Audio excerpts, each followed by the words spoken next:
अस्सलाम वालेकुम। बमन सिरमी टुअरवा बाला मौजू कलाम चवंदा आहिनि ख़ुशि इख़्लाक़ीअ सां पेश अचणु सभ खां बहितरीन नेकी आहे।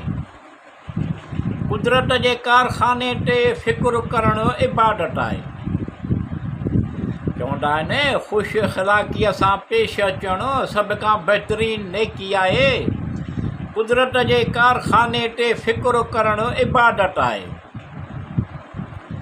नसीहत ॿियनि जे हाल ते ग़ौर करण सां हासिलु थिए थी। नसीहत ॿियनि जे हाल ते ग़ौर करण सां हासिलु थिए थी। नेमत जो शुक्र अदा करणु वधीक नेमत हासिलु थियण जो बास आहे।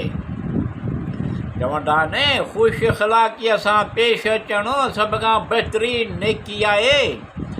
कुदरत जे कारखाने ते फ़िक्रु करणु इबादत आहे।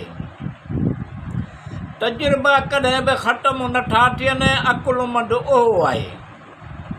तजुर्बा कॾहिं बि ख़तमु नथा थियनि, अकुलमंद उहो आहे जेको उन्हनि में तरक़ी कंदो रहंदो आहे। चवंदा आहिनि ख़ुशि इख़्लाक़ीअ सां पेश अचणु सभ खां बहितरीन नेकी आहे। कुदरत जे कारखाने ते फ़िक्रु करणु इबादत आहे। तक़रीबन हर कंहिंजी राय संदसि ज़ाती तजुर्बे मुताबिक़ थींदी आहे। तक़रीबन हर कंहिंजी राय संदसि ज़ाती तजुर्बे मुताबिक़ थींदी आहे। अदब तमामु सुठी कमालियत आहे ऐं ख़ैरात सभ खां भलारी इबादत आहे। चवंदा आहिनि ख़ुशि इख़्लाक़ीअ सां पेश अचणु सभ खां बहितरीन नेकी आहे। कुदरत जे कारखाने ते फ़िक्रु करणु इबादत आहे। तजुर्बे खां अॻु कंहिं ते भरवसो करणु होशियारीअ जे ख़िलाफ़ु आहे। तजुर्बे खां अॻु कंहिं ते भरवसो करणु होशियारीअ जे ख़िलाफ़ु आहे। नरमी हिकमत जो नतीजो आहे। चवंदा आहिनि ख़ुशि इख़्लाक़ीअ सां पेश अचणु सभ खां बहितरीन नेकी आहे। कुदरत जे कारखाने ते फ़िक्रु करणु इबादत आहे।